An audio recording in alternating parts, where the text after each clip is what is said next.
बहुत सारी बातें आपने कही, लेकिन एक राजनीति के बारे में एक कहावत है कि राजनीति में अगर परिंदा भी पर मारता है तो वो सहजता के साथ नहीं मारता है, वहाँ भी कुछ न कुछ सियासी बातचीत होती है। जिस समय में आप बना रहे हैं पार्टी, वो समय बिल्कुल खास है, क्योंकि बिहार में कुशवाहा राजनीति की एक अलग भूमिका चल रही है, एक अलग धारा चल रही है। उपेंद्र कुशवाहा जी यात्रा कर रहे हैं, उमेश कुशवाहा जदयू के प्रदेश अध्यक्ष हैं। इधर सम्राट चौधरी को बीजेपी ने फ्री हैंड दे रखा है, वो एकदम अभी प्रेस कॉन्फ्रेंस कर रहे हैं, बातचीत कर रहे हैं, तमाम मसलों पर रख रहे हैं। इधर बात करें आलोक मेहता जी राजद से हैं, उनको पूरा फ्री हैंड दे दिया गया। ऐसे में आप क्या क्या फसल काटने आए हैं? देखिए, मैं वैसे नेता का नाम नहीं लेना चाहता जो बिल्कुल कोरी समाज को बेच करके नीतीश के गोद में चला गया है।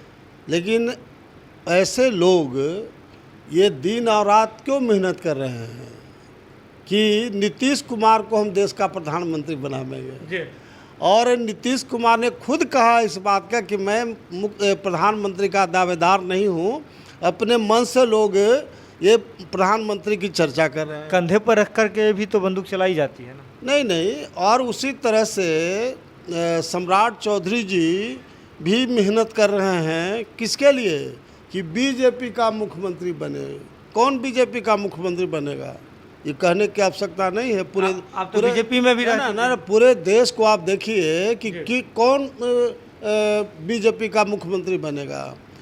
और आलोक मेहता जी हैं, ये चाह रहे हैं कि तेजस्वी यादव जो अनपढ़ गमार टाइप का आदमी है, ये 8th और 9th पास है कि फेल है, उसको ही मुख्यमंत्री बनाना चाहते हैं। और मेरा ऐलान है कि कोरी समाज से हम बिहार का मुख्यमंत्री बनाएंगे।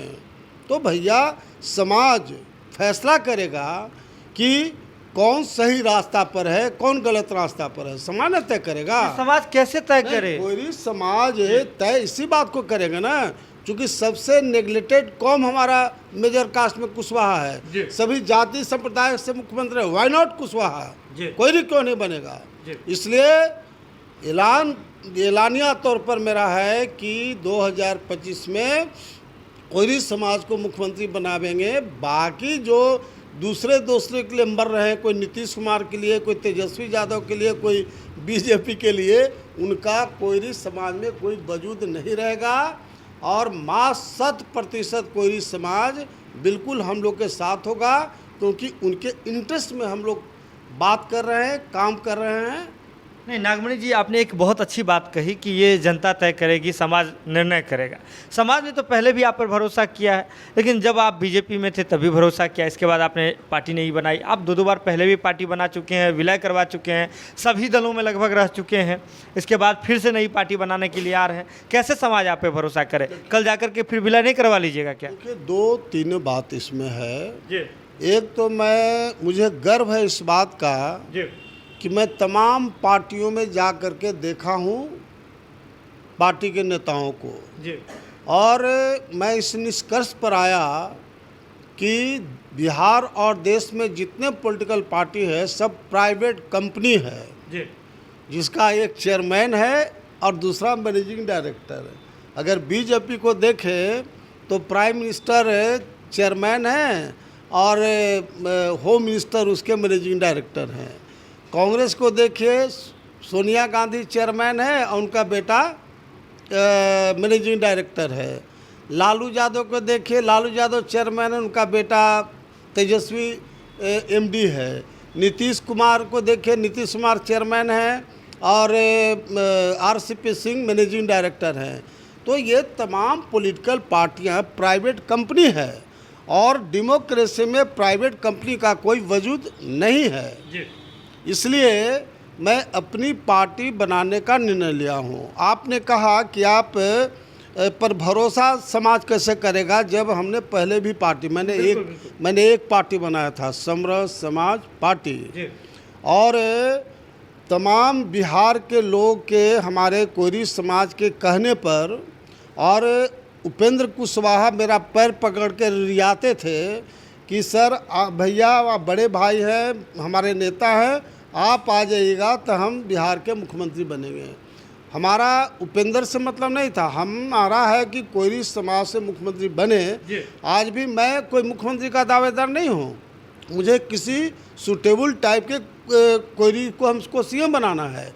इसलिए हमने अगर पार्टी मर्ज किया हूँ, वह कोयरी समाज के हक में मैंने पार्टी मर्ज किया और बिहार के हक में किया। इसलिए नागमणि पर जो भी आरोप है कोई बहस कर ले। हमने जब भी पार्टी तोड़ा, पार्टी छोड़ा, उसमें नागमणि अपने हक में नहीं किया है, बिहार की जनता के लिए। लालू यादव की पार्टी तब मैंने छोड़ा, हमने सोचा था कि बिहार में अमर शहीद जगदेव प्रसाद के सपनों को पूरा करेंगे, लेकिन लालू यादव तो यादवे का चारा खा गया। फोडर स्कैम, कौन स्कैम किया? नीतीश कुमार रोज जो लॉ एंड ऑर्डर थे बिहार का, बिल्कुल इसने ख़त्म कर दिया। बिहार में अराजकता की स्थिति पैदा ले ली। तो हम जगदेव प्रसाद के खून से पैदा लिया हूँ, इसीलिए मैंने लालू यादव को छोड़ने का काम किया। नीतीश कुमार ने 5 साल का शानदार शासन किया। जब हम लोग नीतीश कुमार के साथ थे, हमारा चाबुक जो है ना नीतीश कुमार पर लगा रहता था। उस समय सड़कें बनी, बिजली आई, पुलिया बना, हॉस्पिटल और स्कूल बना। लेकिन 5 साल के बाद नीतीश मस्ती करने के अलावा बिहार में क्या किया? ये मैं पूछना चाहता हूँ कि नीतीश कुमार के खानदान ने पिछड़े दलितों और गरीबों के लिए क्या कंट्रीब्यूशन है? लालू यादव के खानदान का क्या कंट्रीब्यूशन है? खानदान हमारा है अमर शहीद जगदेव प्रसाद का, उनका मैं बेटा हूँ। हमारे लोगों ने तमाम पिछड़े दलित, मुसलमान और गरीबों की लड़ाई लड़े। मेरे पिता बिहार में शहीद हुए। इसलिए अब ये सब नहीं चलेगा। अब अमर शहीद जगदेव प्रसाद का जो सिद्धांत है, नीति है और उसका जो बारिश है, उसके हाथ में हम सत्ता देंगे। कोई न कोई कोयरी समाज के व्यक्ति को जो सुटेबल होगा उसको हम लोग मुख्यमंत्री बनावे। अगर ये वीडियो पसंद आई और वह बिहार के राजनीति और बिहारियत से सरोकार रखेनी तो सब्सक्राइब बटन दबा के चैनल के सब्सक्राइब कर ली। ओजे एगो घंटी बा, ओकरा बटन दबा देला से कुल सटीक और मारक खबर रुआ मुफ्त में मिल जाई। अगर रुआ पत्रकारिता के हमनी के नया प्रयोग में सहयोग कर चाहतानी तो ज्वाइन बटन दबा दी। पेटीएम नंबर नोट कर ली 9386816700। धन्यवाद।